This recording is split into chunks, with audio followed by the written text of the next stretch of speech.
Hello everyone, welcome to round table study. तो देखो जी, start करते हैं लेक्चर नंबर 3। ठीक है, और इसमें हम लोग बात करेंगे Einstein theory of photo electric effect की। यानी कि एक ऐसा मतलब देखो, यहाँ से आइंस्टाइन ने क्या किया कि फोटो इलेक्ट्रिक इफेक्ट से रिलेटेड उन्होंने अपने थ्योरीज दिए और मस्त सा एक्सप्लेनेशन किया। अभी आपने एक एक्सप्लेनेशन देखा था जो कि एक्सपेरिमेंटल बेस्ड पर था। अब ये जो इनकी जो थ्योरी थी ना, ये पूरी तरीके से क्या थी, ये मतलब पहले तो ये बड़ा गजब का इमेजिनेशन करते थे। इमेजिनेशन करने के बाद फिर ये चीज़ों को क्या करते थे, उसके अकॉर्डिंग एक्सप्लेन करते थे। अब इसी थ्योरी को देने के बाद लगभग ये 1905 के आसपास इन्होंने जो है ये थ्योरी दी थी। और इसके लगभग कितना कहला, लगभग 16-17 साल बाद, ठीक है, जो इनको नोबेल प्राइज़ मिला था फिजिक्स में।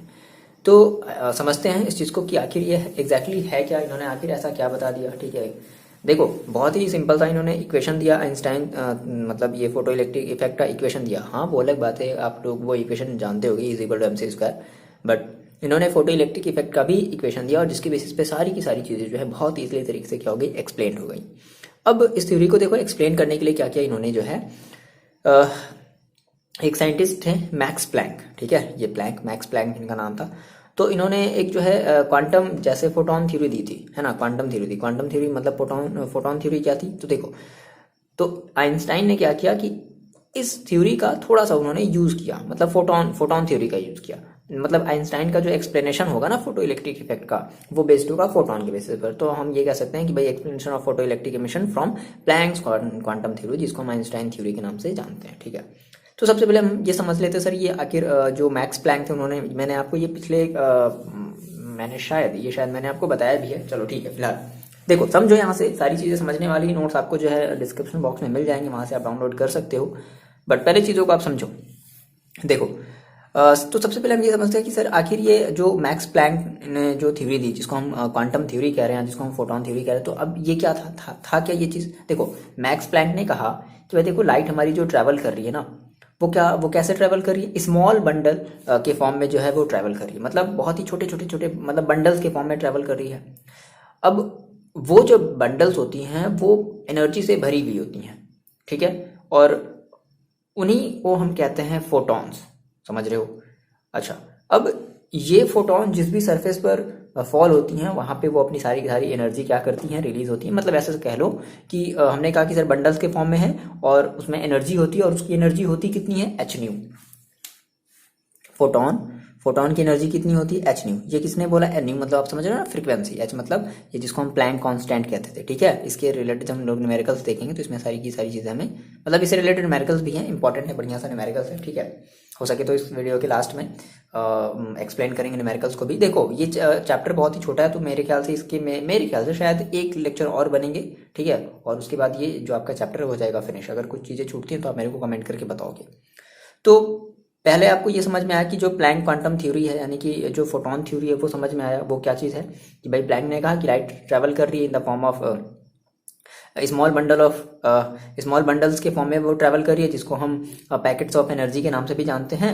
और मतलब उन्हीं पैकेट्स ऑफ एनर्जी को हम लोग फोटोन कहते हैं। और हर एक फोटोन की क्या होती है, एनर्जी होती है, और उसकी एनर्जी कितनी होती है, एच न्यू होती है। ठीक है, यानी कि लाइट जो ट्रैवल कर रही है वो क्या है, एक फोटोन है और उसके पास उसकी एनर्जी है एच न्यू, जिसको हम लोग क्वांटम थ्योरी, प्लैंक्स का क्वांटम थ्योरी कहते हैं। ये बात हो गई, यहाँ पे ये सारी बातें आपको समझ में आ गई कि एच क्या है आपका, प्लैंक कांस्टेंट है, और न्यू आपकी क्या, पर्टिकुलर लाइट की भाई फ्रीक्वेंसी है। अलग अलग लाइट की अलग अलग फ्रीक्वेंसी होगी, तो फ्रीक्वेंसी ज़्यादा होगी तो एनर्जी भी क्या होगी, ज़्यादा होगी। क्योंकि भाई एच देखो क्या है, एच तो आपका फिक्स है ना, ये आपका फिक्स है। अभी हम बात करें अगर न्यू की, दैट मीन्स अगर हम फ्रीक्वेंसी की बात करें तो हर एक लाइट की फ्रीक्वेंसी क्या होगी, अलग होगी। अब ऐसी बात है, तो जिसकी फ्रीक्वेंसी जितनी ज़्यादा होगी, हमारा जो एनर्जी है, ओवरऑल जो एनर्जी है, वो उतना ही ज़्यादा इंक्रीज होता जाएगा। ये प्लैंक थ्योरी थी। ठीक है, अब आइंस्टाइन ने इनका यूज कैसे किया, देखो। अब आइंस्टाइन, ध्यान से सुनना, यहाँ से केवल आपको जो केवल और है समझने वाली बातें हैं, कहानी सुनने वाली बातें हैं। ठीक है, समझना कि उन्होंने कैसे क्या इमेजिनेशन किया। तो जो प्लैंक ने ये थ्योरी दे दी, अब आइंस्टाइन ने इनका यूज किया इन्हीं के बेसिस पर। देखो, बेसिकली कुछ 3-4 उन्होंने थ्योरी दी, मतलब आइंस्टाइन के अकॉर्डिंग उन्होंने कुछ 3-4 जो है एक्सप्लेनेशन जो है दिए। पहली चीज उन्होंने देखो क्या कहा, उन्होंने ये कहा, ऐसे समझ लो। पहली चीज उन्होंने क्या कहा कि भाई हमारा ये जो फोटो इलेक्ट्रिक इमिशन हो रहा है, समझो केवल, है ना, फोटो इलेक्ट्रिक, ये जो इमिशन हो रहा है, ठीक है। ये बेसिकली किसकी वजह से हो रहा है, तो ये बेसिकली इंट्रैक्शन की वजह से हो रहा है। अब ये भाई फोटो इलेक्ट्रिक इमिशन किसकी वजह से हो रहा है, इंट्रैक्शन हो रहा है। किसका किसका इंट्रैक्शन हो रहा है, तो वो इंट्रैक्शन हो रहा है interaction of photon, interaction of photon plus photon आ रहा है, जिसको हम मतलब जो भी हमारी इंसिडेंट रे है वो हमारी क्या एज है, मतलब उसमें बहुत सारे मतलब बंडल्स है और हर एक के पास अपनी अलग एनर्जी, जिसको हम फोटॉन्स कह रहे हैं। तो इंटरेक्शन ऑफ फोटोन, और अब ये फोटोन क्या हुआ कि जब किसी भी हमारे मेटल सरफेस मेटल सरफेस पर जब ये फॉल हुआ, तो अब उस मेटल सरफेस में क्या होंगे, इलेक्ट्रॉन होंगे। तो interaction of photon and electron,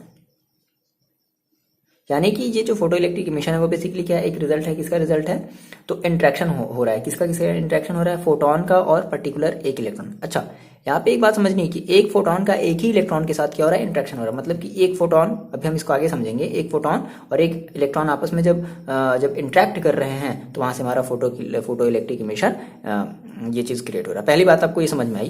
ये थोड़ा सा डिटेल में लिखा हुआ नोट्स में आप समझोगे, पढ़ोगे तो एक बार में आपको ये वाली लाइन के थ्रू, वाली लाइन भी आपको जो है 3-4 लाइन की है वो चीज़ आपको समझ में आती है, 3 लाइन की बेसिकली समझ में आपको आ जाएगी।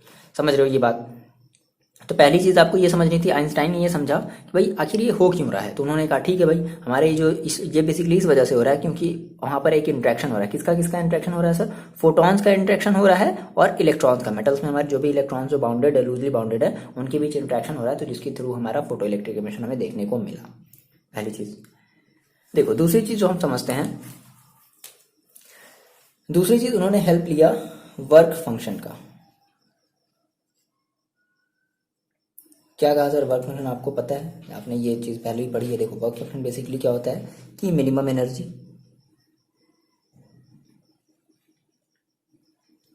तो देखो उन्होंने कहा कि भाई देखो क्या है कि इलेक्ट्रॉन जो हैं मेटल्स में हमारे वो क्या है, एक छोटे से फोर्स के थ्रू वो क्या है, बाउंडेड होते हैं। इलेक्ट्रॉन जो है ना वो क्या होते हैं, एक छोटे से फोर्स के थ्रू सोचो बाउंडेड होते हैं ना। ऐसा तो नहीं है ना कि भाई फ्री इलेक्ट्रॉन का मतलब क्या, मतलब बिना कहीं बताया था ना मैंने आपको कि मतलब कहीं भी आपके साथ चल देगा नहीं भाई, एक परमिशन होनी चाहिए, ठीक है। तो हमने कहा सर इलेक्ट्रॉन जो होते हैं वो थोड़े से बाउंडेड होते हैं कुछ फोर्सेस के थ्रू। फोर्सेस के थ्रू बात समझो, फोर्सेस के थ्रू क्या होते हैं, बाउंडेड होते हैं।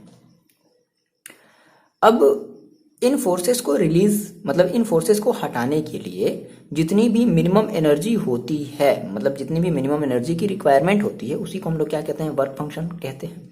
और इस वर्क फंक्शन को हमने रिप्रेजेंट किया था किसे, W0 से। याद रखना ये बहुत इंपॉर्टेंट चीज है। वर्क फंक्शन हमारा ये इक्वेशन में आएगा, बहुत इंपॉर्टेंट चीज है। तो आइंस्टाइन ने कहा सर ये हमारी देखो जो इलेक्ट्रॉन है वो थोड़ी सी लूजली मेटल से क्या होती है, थोड़े से कुछ फोर्सेस के थ्रू बाउंडेड होती हैं, और उन फोर्सेस को हटाने के लिए हमें एक मिनिमम एनर्जी चाहिए, बहुत ही छोटी सी एनर्जी चाहिए, है ना, कि जिसके थ्रू हमारी इलेक्ट्रॉन जो है क्या हो जाए, थोड़ी सी रिलीज हो जाए। तो आखिर सोचो वो जो हम एनर्जी दे रहे हैं वो हम किसके थ्रू दे रहे हैं, हम उसी तो फोटोन के थ्रू दे रहे हैं, क्योंकि अभी जस्ट थोड़ी पहले हमें पता चला कि इस फोटोन में एनर्जी है जिसको हम लोग एच न्यू कह रहे हैं। हर एक फोटोन की अपनी एक अलग एनर्जी होती है जिसको हम लोग एच न्यू कह रहे हैं, ठीक है। ठीक है ना, ये बात आपको थोड़ी सी समझ में आई, ओके। तो अच्छा, एच न्यू यानी कि देखो ये जो मिनिमम एनर्जी है वो हम इसी से तो लेंगे, ये भी बात समझना। ये जो मिनिमम एनर्जी है वो हम इसी से तो लेंगे। तो ऐसा नहीं है कि पूरा का पूरा एनर्जी जो है उस इलेक्ट्रॉन को रिलीज करने में ही वेस्ट कर दिया, नहीं, ऐसी बात नहीं है। पूरा का पूरा एनर्जी उस इलेक्ट्रॉन को रिलीज करने में वेस्ट नहीं किया। मिनिमम एनर्जी मतलब इसकी मान लो को समथिंग कुछ एनर्जी रही होगी, इसका बहुत ही हल्का सा एनर्जी इसने यूज किया, ठीक है। यहाँ पर देखो पर्टिकुलर एक इलेक्ट्रॉन और एक फोटोन की बात हो रही है, इसने बहुत ही हल्का सा एनर्जी जो है लिया, और उस एनर्जी के थ्रू हमारी इलेक्ट्रॉन क्या हो गई, जो है बाउंडेड होगी। तो हम अब जो नेक्स्ट पार्ट है वो इसी से रिलेटेड देखो समझते हैं। नेक्स्ट पार्ट में उन्होंने ये कहा कि ठीक है वर्क फंक्शन में समझ में आ गई, मतलब सर फोटोन की में जो है मिनिमम एनर्जी हमने इलेक्ट्रॉन को दे दी। अब वही बात फिर से यहाँ पे हम समझते हैं कि ये जो फोटोन के पास जो एनर्जी है, मान लो कि एक इलेक्ट्रॉन था, इलेक्ट्रॉन के ऊपर क्या हुआ, फोटोन गिरा, तो ऐसा नहीं है कि पूरी की पूरी एनर्जी उसने क्या करी, इस फोटोन को इस इलेक्ट्रॉन को दे दी। फोटोन अपनी पूरी की पूरी एनर्जी इस इलेक्ट्रॉन को नहीं दी, पहली चीज, ठीक है। वो अलग बात है कि वो अपनी पूरी की एनर्जी लॉस्ट कर दिया, लेकिन लॉस्ट किस तरीके से किया, वो 2 तरीके से किया, अभी हम लोग आगे समझने वाले हैं। अच्छा, थर्ड पॉइंट आपको ये बात थोड़ी सी ध्यान रखनी है। देखो वही बात है जो भी हम ऊपर के जो भी हम डिस्कस कर रहे थे कि ये जो एनर्जी है एच न्यू, एनर्जी जो है ना ये एच न्यू, ठीक है। तो इस एनर्जी को जो इलेक्ट्रॉन है, ठीक है, वो 2 तरीके से यूज करेगा। इस एनर्जी एच न्यू को, है ना, जो हमारा इलेक्ट्रॉन है वो दो तरीके से यूज करेगा। पहले तो देखो, पहले क्या हुआ कि कुछ एनर्जी उसने क्या करी, मतलब इलेक्ट्रॉन को इजेक्ट करने में, मतलब some energy is used in ejecting the electron. समझ में ये बात आई? ये वही थी ना भाई, इसके पास कुछ फोर्सेस के थ्रू बाउंडेड थी, तो उसने कुछ एनर्जी अपना, भाई मान लो बहुत ही कम एनर्जी का उसने यूज किया, और उस एनर्जी का यूज करके उसने क्या कर दिया, उस इलेक्ट्रॉन को उसने मेटल से इजेक्ट कर दिया। ठीक है, और जिस एनर्जी का उसने यूज किया, इसी एनर्जी को हम लोग कह रहे हैं वर्क फंक्शन। ये क्लियर हुआ? जिस एनर्जी का हमने यूज किया, मतलब फोटोन ने जिस एनर्जी का यूज किया, उसको हमने क्या दिया, क्या, work function of particular metal. ठीक, अब देखो, तो इलेक्ट्रॉन तो हमारी इजेक्ट हो गई, है ना, लेकिन अभी वो उस मेटल से, मतलब देखो, अब भाई इलेक्ट्रॉन को मूव भी करना है, मेटल को छोड़ करके मूव करना है, तो अब उन्होंने कहा कि बाकी की हमारी जो रिमेनिंग एनर्जी है, the remaining energy of photon is used in imparting मतलब अलग करने के लिए, imparting kinetic energy to ejected electron. मतलब कि कुछ एनर्जी जो अब बची ना, जैसे कि उसने कुछ एनर्जी अपने वर्क फंक्शन के लिए खत्म कर दिया, अब जो बाकी एनर्जी जो बची, तो उसने उस बाकी एनर्जी से इलेक्ट्रॉन हमारा क्या ऑब्टेन कर रहा है, हम ये कह सकते हैं कि उसके अंदर एक काइनेटिक एनर्जी जो आई है, यानी कि इलेक्ट्रॉन जो मूव कर रहा है, तो उसके अंदर जो काइनेटिक एनर्जी आई वो किसकी वजह से आई, वो हमारी जो कि बाकी की जो बची हुई एनर्जी थी उसके थ्रू आई। मतलब इस तरीके से जो है ओवरऑल, इस तरीके से जो है फोटोन की एनर्जी का कंट्रीब्यूशन होता है। कहने का सीन है कुछ इस तरीके से कि मान लो मैंने कहा सर मेरे पास ये एक मेटल प्लेट है, और इस मेटल प्लेट में मान लेते हैं यहाँ पर हमारे पास एक इलेक्ट्रॉन है, तो हमारी ये जो है फोटोन, मान लो, मतलब लाइट रे फॉल, और लाइट रे फॉल होने का मतलब समझ लो, आप इमेजिन करो कि आपकी एक केवल और केवल एक फोटोन है। ठीक है, ये फोटोन क्या हुआ, इस इलेक्ट्रॉन पर क्या हुआ, फॉल हुआ। तो इस इलेक्ट्रॉन पर फॉल होने पर क्या हुआ कि मान लो इलेक्ट्रॉन जो है वो रिलीज हो गया इस मेटल से, है ना, इसकी एक बाउंड्री लिमिट होगी, मान लेते हैं यहाँ तक। ठीक है, अब फाइनली अब यहाँ से इसको देखो क्या करना है, अब इसको यहाँ से बाहर भी तो जाना है ना, किसी दूसरे मेटल के पास जाना है। तो यहाँ से यहाँ तक जाने में इसमें जो भी एनर्जी, यानी कि इसके पास जो भी एनर्जी, जो फोटोन की जो भी एनर्जी थी, बाकी की बची हुई एनर्जी, इससे ये इलेक्ट्रॉन क्या कर रहा है, फर्दर आगे की तरफ मूव कर रहा है। बस इतनी बात समझो, ये बात समझ में हुई, ये बात समझ में आई, है ना। तो ये चीज, ये यहाँ से फिनोमेना है। तो उन्होंने कहा कि ठीक है, अच्छा अब देखो, अब हम जानते हैं कि कंजर्वेशन ऑफ एनर्जी। अच्छा, एक बात यहाँ से और समझना है, कंजर्वेशन ऑफ एनर्जी को समझने से पहले यहाँ से हमें एक चीज और समझनी है। वो बात एग्जैक्टली है क्या, हम ये कह सकते हैं कि ऐसा नहीं है कि अच्छा सर एक फोटोन एक इलेक्ट्रॉन को इजेक्ट कर रहा है, तो मतलब नहीं, ये बात नहीं है। देखो, बहुत ही कम फोटोन होते हैं जो हमारे इस इलेक्ट्रॉन को क्या करते हैं, इजेक्ट करते हैं, और केवल वही फोटॉन्स क्या करेंगे, इलेक्ट्रॉन को इजेक्ट करेंगे, जिनकी एनर्जी क्या हो जाएगी, ग्रेटर देन वर्क फंक्शन होगी। ये बात ध्यान रहेगी। देखो मैंने क्या कहा कि सर बहुत ही फ्यू इलेक्ट्रॉन्स है, कुछ बहुत ही, मतलब बहुत ही कम अमाउंट में जो हमारे फोटॉन्स हैं, है ना, जिनकी एनर्जी क्या होती है, वर्क फंक्शन से ज्यादा होती है, और वही फोटॉन्स क्या करेंगे, फर्दर इस इलेक्ट्रॉन को इजेक्ट करने का, या इस फोटो इलेक्ट्रॉन को मूव कराने का जो है काम करेंगे। वर्क फंक्शन से ज्यादा होना चाहिए, वर्क फंक्शन से ज्यादा। अब इस बात को हम लोग समझते हैं किसी इक्वेशन के थ्रू। तो आइंस्टाइन को यहाँ से देखो दो चीजें मिली कि भाई पहला चीज जो है उसने अपनी energy as a work function के फॉर्म में जो है यूज कर ली, और दूसरी जो एनर्जी है उसने काइनेटिक एनर्जी, है ना, काइनेटिक एनर्जी के फॉर्म में उसने जो है वेस्ट करी। तो अगर हम ये कहें कि भाई कंजर्वेशन मतलब कंजर्विंग ऑफ एनर्जी वाले मतलब फॉर्मूले की बेसिस पर देखें, ठीक है, तो कंजर्वेशन ऑफ एनर्जी वाले बेसिस पर अगर हम ये देखें, तो हम ये कहेंगे ना क्या कि एनर्जी ऑफ जो फोटोन होगी, इसको थोड़ा सा मिटाते हैं, रुक जाओ, ये चीज़ें आपको सारी चीज़ें मिल जाएंगी नोट से। ठीक है, देखो, तो दो बातें यहाँ से हुई क्या, तो हम ये कह सकते हैं कि भाई कंजर्वेशन ऑफ एनर्जी, हम ये कह सकते हैं क्या कि एनर्जी ऑफ फोटोन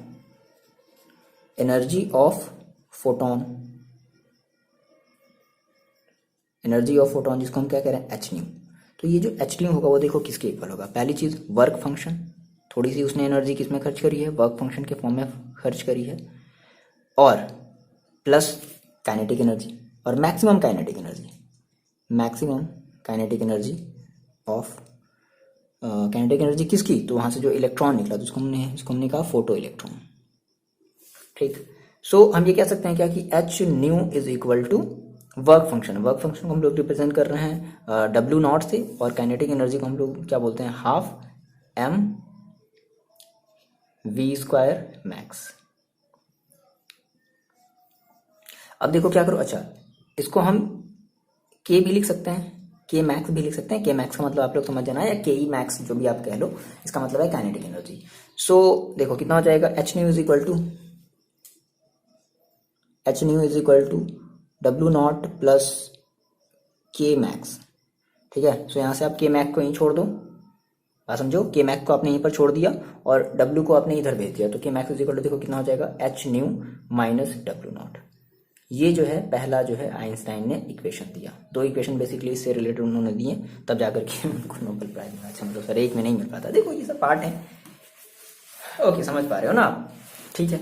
अच्छा अब सर दूसरा इक्वेशन सोचो कैसे बना सकते थे वो, तो ये उन्होंने पहला इक्वेशन दे दिया कि भाई जो के मैक्स होगा वो कितनी होगी, मतलब हमारी जो होगी वो H nu minus W not होगी। ठीक, अब देखो, अब उन्होंने कहा कि मान लो हमारे पास एक थ्रेशहोल्ड फ्रीक्वेंसी है। थ्रेशहोल्ड फ्रीक्वेंसी आपको मैंने बताया था ना, ठीक है।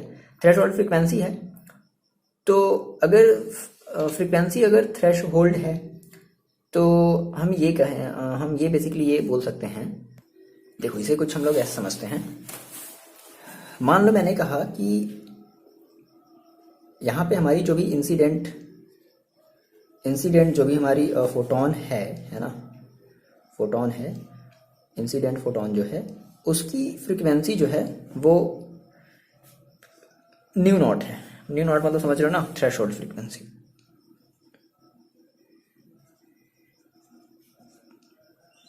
थ्रेशहोल्ड फ्रीक्वेंसी अब बात समझो, अगर फ्रीक्वेंसी अगर थ्रेशहोल्ड है तो एनर्जी कितनी होगी, तो एनर्जी कितनी होगी भाई, एनर्जी कितनी हो जाएगी, एच न्यू नॉट।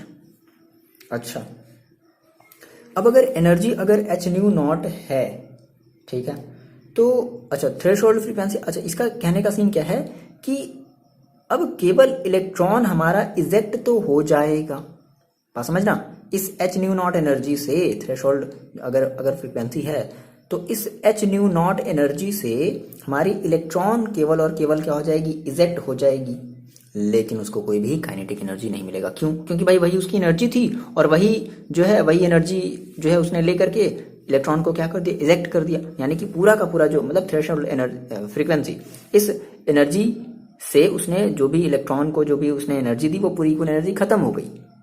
अब इलेक्ट्रॉन के पास अब तो क्या होगा, कोई भी काइनेटिक एनर्जी नहीं रहेगी। हम एक कंडीशन की बात कर रहे हैं, तो हमने कहा कि मान लो अगर हमारी जो भी इंसिडेंट फोटोन थी उसकी हमारी जो फ्रीक्वेंसी थी वो एक थ्रेशहोल्ड फ्रीक्वेंसी थी, तो भाई एनर्जी कितनी हो जाएगी, एच न्यू नॉट हो जाएगी। अगर देखो अगर फ्रीक्वेंसी न्यू है तो एनर्जी कितनी हो जाएगी, एच न्यू हो जाएगी, और अगर फ्रीक्वेंसी अगर न्यू नॉट है तो एनर्जी कितनी हो जाएगी, एच न्यू नॉट हो जाएगी ना, ये तो क्लियर सी बातें हैं। अच्छा अब इस केस में देखो, इस केस में अब अगर हम फिर से एनर्जी मतलब वो कंजर्वेशन ऑफ अगर हम एनर्जी अप्लाई करेंगे तो देखो हमें क्या मिलेगा, हमें ये मिलेगा क्या, h nu naught is equal to W naught. बोलो h nu naught is equal to क्या मिलेगा, डब्ल्यू नॉट ही तो मिलेगा। अब देखो क्या कर दो भाई कि जहां भी ये डब्ल्यू नॉट की वैल्यू एच न्यू नॉट है यहाँ पर आप पुट कर दो। सो के मैक्स यानी कि kinetic energy, maximum kinetic energy of photon की देखो हमें कितनी मिल जाएगी, हमें मिलेगी H nu minus H nu not. यहाँ से आप एच को कॉमन ले लो, क्या बचेगा, न्यू माइनस न्यू नॉट। ये जो है आइंस्टाइन का सेकेंड फोटो इलेक्ट्रिक इक्वेशन था। ठीक, अब हम इन इक्वेशंस के बेसिस पे क्या करने वाले हैं, जो भी लॉ हैं फोटो इलेक्ट्रिक इफेक्ट के, हम लोग उनको एक्सप्लेन करने वाले हैं। ठीक है ना, ये बात आपको यहाँ से समझ में आई थोड़ी सी कि सर ये चीज़ कैसे ला दी हैं आप। सिंपल सी बात है, मैंने कहा मेरे पास जो इंसिडेंट फोटोन थी उसकी फ्रीक्वेंसी है न्यू नॉट है, दैट इज थ्रेशहोल्ड फ्रीक्वेंसी है, तो उसकी एनर्जी कितनी हो जाएगी, एच न्यू नॉट हो जाएगी। अब यानी कि थ्रेशहोल्ड अगर फ्रीक्वेंसी है और आपको अगर थ्रेशहोल्ड फ्रीक्वेंसी का अगर आपको देखो मतलब पता है ना कि मिनिमम फ्रीक्वेंसी, तो आप फिर यहाँ से एक्सप्लेन कर सकते हो कि अच्छा ये मतलब मिनिमम फ्रीक्वेंसी जिससे हमारी इलेक्ट्रॉन इजेक्ट हो जाए, बस उतना ही, उसके बाद उससे ज़्यादा एनर्जी नहीं। तो दैट मीन्स उस केस में अगर हम इसमें रखते हैं है ना, तो यानी कि हमें काइनेटिक एनर्जी तो मिली नहीं, हमें केवल डब्ल्यू नॉट मिला, तो यानी कि H nu naught is equal to W naught. So इस डब्ल्यू नॉट की वैल्यू इसमें पुट कर देंगे तो ये हमें मिल जाएगा। ठीक है, तो ये जो दो हमारे इक्वेशन है, इन्हीं दोनों इक्वेशन को हम लोग बोलते हैं क्या, आइंस्टाइन, क्या कह सकते हो इसको आप, Einstein photo electric equation. Equation first and equation second आप लिख लो कि this two equation is called Einstein photo electric equation. ये बात यहाँ से क्लियर हुई। नाउ अब देखो हम लोग सेम वही, अब हम लोग फिनोमेना समझने वाले हैं कि जो भी मतलब फोटो इलेक्ट्रिक लॉ की जो भी आपने जो 4 फिनोमेना देखे थे ना, इंटेंसिटी का क्या इफेक्ट था, उसके बाद थ्रेशोल्ड फ्रीक्वेंसी, तो कुछ बातें जो आपको वहाँ से अगर समझ में नहीं आई होंगी तो इन दोनों इक्वेशन के बेसिस पे अब आपको वो चीज़ समझ में आ जाएगी और ये इंपॉर्टेंट भी है। ठीक है, तो हेडिंग लगा लो explanation of photo electric effect on the basis of Einstein equation.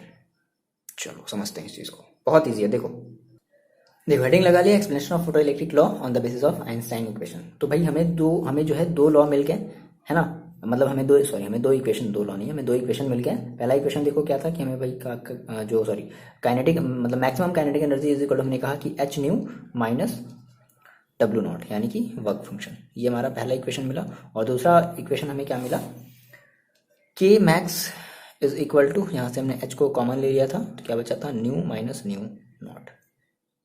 ये न्यू है, फ्रिक्वेंसी है, ठीक है, इस तरीके से बना सकते हो आप, आपकी मर्जी, आप चाहे जैसा बनाते हो, आपकी जैसी आदत लगी। अब हम बात करते हैं अपने फर्स्ट वाले एक्सप्लेनेशन की। जैसे मान लो हमने कहा था कि effect of intensity, effect of intensity. देखो इंटेंसिटी, देखो अगर हम इंक्रीज कर रहे हैं, बात समझना, हमने यहाँ पे वो कहा था, हमने वहाँ पर हमने ये कहा था कि भाई देखो हमारी जो एनर्जी है, इंटेंसिटी बढ़ाने पर एनर्जी इंक्रीज नहीं होती। सिंपल सा रीजन है क्यों। देखो अगर हम इंटेंसिटी को क्या कर रहे हैं, इंक्रीज कर रहे हैं, इंटेंसिटी को हम क्या कर रहे हैं, इंक्रीज कर रहे हैं, तो देखो नंबर ऑफ, कह सकते हो आप कि number of photo electron, number of photo electrons क्या हो रहे हैं, इंक्रीज हो रहे हैं। अगर हम इंटेंसिटी को अगर इंक्रीज करते हैं तो नंबर ऑफ फोटो इलेक्ट्रॉन्स क्या हो रहे हैं, इंक्रीज हो रहे हैं।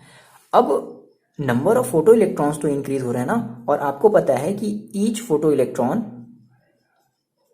ईच फोटॉन्स, ठीक है, सॉरी, नंबर ऑफ फोटॉन्स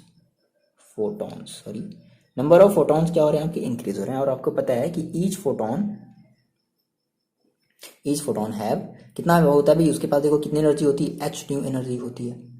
तो हर एक फोटॉन से भाई जितनी भी फोटॉन्स रिलीज हुए हैं, और हर एक फोटॉन के पास क्या होता है, एच न्यू एनर्जी होगी, ऐसा तो नहीं है ना पर्टिकुलर का मान। अच्छा यहाँ पर ये भी बात ध्यान रखनी है कि हमें फ्रीक्वेंसी हम फिक्स रख कर की बात करें, मतलब पर्टिकुलर किसी एक फ्रीक्वेंसी की हम इंटेंसिटी क्या कर दें, बढ़ा दें, इंटेंसिटी घटा दें, और फ्रीक्वेंसी फिक्स रखनी है। ऐसा नहीं कि नहीं आप सर फ्रीक्वेंसी बढ़ा दे रहे हो, नहीं फ्रीक्वेंसी नहीं बढ़ा रहे हैं, हम ये कह रहे हैं कि इफेक्ट ऑफ इंटेंसिटी, यानी कि अभी हमने इंटेंसिटी को बढ़ा रहे हैं और डिक्रीज कर रहे हैं, और हमारी अभी फ्रीक्वेंसी क्या है, कांस्टेंट है पर्टिकुलर किसी भी लाइट के लिए। तो हमने कहा सर ठीक है इंटेंसिटी बढ़ा दिया sir, that means number of photons बढ़ गए। नंबर ऑफ फोटॉन्स बढ़ने का मतलब है कि अब ऐसा तो नहीं है ना कि हर एक फोटॉन्स की एनर्जी बढ़ गई, एनर्जी अभी भी क्या रहेगी, एच न्यू ही रहेगी।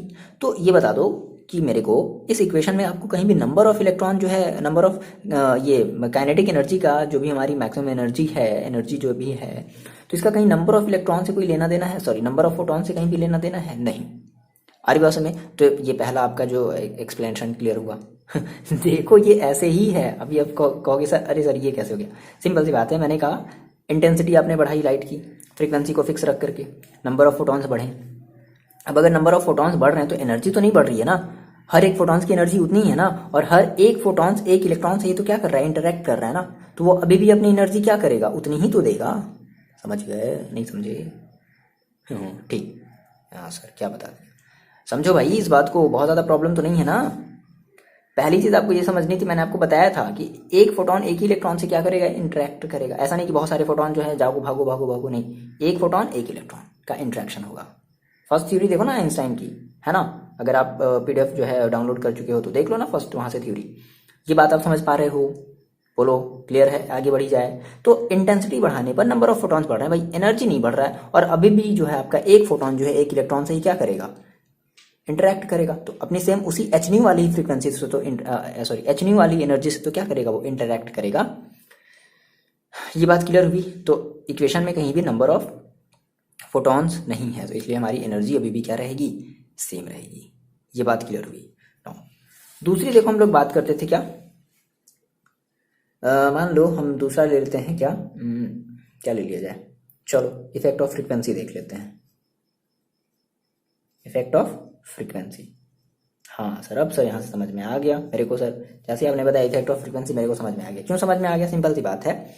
देखो आइंस्टीन का कोई भी आप एक इक्वेशन ले लो, उसमें फ्रीक्वेंसी है ना। तो अब ऐसी बात है भाई कि अगर आप फ्रीक्वेंसी को अगर आप इंक्रीज कर रहे हो, अगर आप फ्रीक्वेंसी को अगर आप इंक्रीज कर रहे हो तो आपकी जो एनर्जी है वो भी क्या होगी भाई, वो भी तो इंक्रीज होगी। फ्रीक्वेंसी को इंक्रीज कर रहे हैं, ठीक है, वो न्यू नॉट को नहीं देखना, यहाँ से देख लो या फिर यहाँ से देख लो, समझ रहे हो ना। मान लो मैंने कहा सर फ्रीक्वेंसी अगर 1 है तो उसके अकॉर्डिंग आंसर कुछ और आएगा। मान लो 2 हो गया तो अब और थोड़ा बड़ा आएगा ना, 3 कर दिया तो और थोड़ा बड़ा आएगा ना, समझ रहे हो ना। तो फ्रीक्वेंसी कैसे, ये सब कैसे हम बता दे रहे हैं, तो जब भी आप इसको एक्सप्लेन करोगे तो आइंस्टाइन की ये जो फोटो इलेक्ट्रिक इक्वेशन है इसको आपको लिखना पड़ेगा, मस्ट है। तो ये बात समझ में आ गई। हम वहाँ पर क्यों कह रहे थे, एक्सपेरिमेंटली भी हम ये चीज़ दिखा रहे थे कि जो फ्रीक्वेंसी है वो अगर हम बढ़ा रहे थे तो उसकी जो एनर्जी है वहां से वो ज़्यादा चीज़ें क्लियर नहीं होंगी। लेकिन देखो आइंस्टाइन वाले से आपको ये चीज़ ज़्यादा क्लियर हो गई। अच्छा अच्छा, हाँ सर, है ना, कि भाई फ्रीक्वेंसी बढ़ा रहे हैं तो हमारी जो काइनेटिक एनर्जी है वो भी क्या हो रही है, इंक्रीज हो रही है। तीसरी चीज़ देखो हम लोग देख लेते हैं। तीसरी चीज़ हमने वहां पर क्या डिस्कस किया था, क्या डिस्कस किया था, क्या डिस्कस किया था हमने, थ्रेशोल्ड फ्रीक्वेंसी, ठीक है, थ्रेशोल्ड फ्रीक्वेंसी।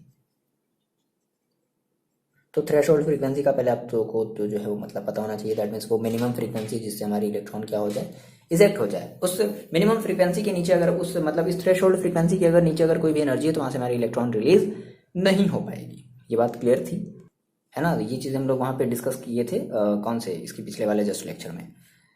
देखो हमने यहाँ से कहा था कि सर अगर थ्रेशोल्ड फ्रीक्वेंसी है तो थ्रेशोल्ड फ्रीक्वेंसी पर हमारी इलेक्ट्रॉन क्या होगी, रिलीज होनी स्टार्ट होगी। और उससे अगर नीचे की अगर फ्रीक्वेंसी जाती है तो भाई फिर देखो इलेक्ट्रॉन का जो मतलब इमिशन है वो पॉसिबल नहीं है। क्या मतलब है इसका, बात समझो। जैसे मान लो आपने कहा कि max is equal to, second वाला हम इक्वेशन लेते हैं, एच और H nu minus nu not, मतलब ये आपकी न्यू नॉट क्या थ्रेशोल्ड फ्रीक्वेंसी है ना। आपने कहा कि सर क्या हो अगर हम न्यू नॉट की वैल्यू को क्या करते हैं, इंक्रीज करते हैं, इसको बढ़ाओ। मान लो जैसे आपने इसको सर 2 कर दिया, इसको आपने जो है 3 कर दिया, तो माइनस का 3 तो कितना आ जाएगा, माइनस का 1। यानी कि आपकी जो एनर्जी आई है वो कैसे आई है, माइनस में आई है, निगेटिव आई है। अब निगेटिव एनर्जी मतलब इसका क्या मतलब निकलता है, इसका कोई तुक है? कहने का सीन क्या है, इसका कोई फिजिकल मीनिंग नहीं है। कहने का सीन क्या है कि अगर एनर्जी माइनस में है तो इसका मतलब कोई भी हमारी जो इलेक्ट्रॉन्स हैं वो इमिट्स नहीं होंगी। सिंपल सी बात है। ये चीज़ क्लियर हुआ। थ्रेशोल्ड फ्रीक्वेंसी से रिलेटेड ये बातें क्लियर हुई कि ऐसा हम क्यों करते हैं सर, इसके नीचे की फ्रीक्वेंसी अगर अगर इस मतलब इस थ्रेशोल्ड फ्रीक्वेंसी से भी अगर हम नीचे चले जाएं तो वहाँ से हमारी एनर्जी वहाँ से हमारे इलेक्ट्रॉन्स इमिट नहीं होंगे। तो उसका रीज़न आपको समझ में आया क्यों आया, है ना। थ्रेशोल्ड फ्रीक्वेंसी से और नीचे मान लो अगर हम जो है हमारे पास मान लो एक हम इसकी वैल्यू को और क्या करते चले, मतलब बढ़ाते चले, ठीक है, तो ठीक है ना, इससे और हम नीचे चले जाएं तो हम ये देखेंगे कि हमारी जो एनर्जी है वो क्या आ जा रही है, माइनस में आ जा रही है। माइनस में आने का कोई मतलब नहीं है, माइनस में आने का ही मतलब है कि भाई हमारी जो इलेक्ट्रॉन्स हैं वो इमिट्स नहीं होंगे इस केस में, है ना। यानी कि थ्रेशोल्ड फ्रीक्वेंसी से नीचे अगर हम जाएंगे तो हमें कोई भी हमारा इलेक्ट्रॉन जो है वो इमिट्स नहीं होगा। ये बातें आपको समझ में आई। तो ओवरऑल यही आपका एक्सप्लेनेशन था, ठीक है। अच्छा अब देखो, अब आपको करना क्या है, यहाँ से आपको पहले तो नोट्स डाउनलोड करने हैं, ठीक है। आपको एक बढ़िया सा नोट्स इसके बेसिस पे सारी चीज़ें बना लेनी है, लिख लेनी है, और आपको कमेंट करके बताना है कि हाँ सर मेरे को समझ में आया या नहीं आया। आपने क्या बताया सर, मेरे को कुछ हवा पानी नहीं लगा, सब सर जो है ऊपर से सर के सर होता हुआ चला गया सर। यही क्वांटम फिजिक्स है भाई समझ रहे हो, क्वांटम फिजिक्स की जो बुनियाद है ना वो यहीं से पाई। चलो देखो, अब इसके बेसिस पे देखो हम लोग कुछ न्यूमेरिकल्स करने वाले हैं। तो कुछ न्यूमेरिकल्स जो हैं बहुत ज़्यादा ईजी हैं। आप जैसे ही PDF देखोगे है ना, आपको समझ में आ जाएगा फिलहाल। तो अगर आपको नहीं आता है समझ में, सिंपल देखो फॉर्मूले हैं, मेरी बात सुन लो पहले। सिंपल सा फॉर्मूला है, सिंपल सा कैलकुलेशन है ना। नोट्स में आपको सारी चीज़ें अवेलेबल हैं। अगर कहीं अवेलेबल नहीं है तो वहाँ पर हम उस न्यूमेरिकल में उस फॉर्मूले को लिख दिए हैं, पर्टिकुलर वो चीज़ आपको एक्सप्लेन कर दिए हैं। तो जैसा भी होगा आप मेरे को कमेंट करके बताओगे, यहाँ सर ठीक है मेरे को सर ये न्यूमेरिकल्स भी समझ में आया, या मेरे को सर ये न्यूमेरिकल भी समझ में नहीं आया सर, पता नहीं क्या था। जो भी हो आप बताओगे कमेंट करके, और अगर आपको अच्छा लगा है तो आप अपने फ्रेंड्स के साथ भी इसको शेयर वगैरह करोगे। बाकी लाइक डिसलाइक की बात नहीं है, वो आपको भाई ऑब्वियस सी बात है, आपको अगर अच्छा लगेगा तो करोगे, नहीं लगेगा तो ये कर दोगे और क्या कर दोगे, बस हो गया, ठीक है। फिलहाल मिलता है नेक्स्ट वीडियो में, पढ़ाई करते रहो और अपना ख्याल रखो। देखो ये बेसिकली लास्ट सा वीडियो है, मे बी इसके बाद एक और वीडियो आएगा, उसके बाद ये चैप्टर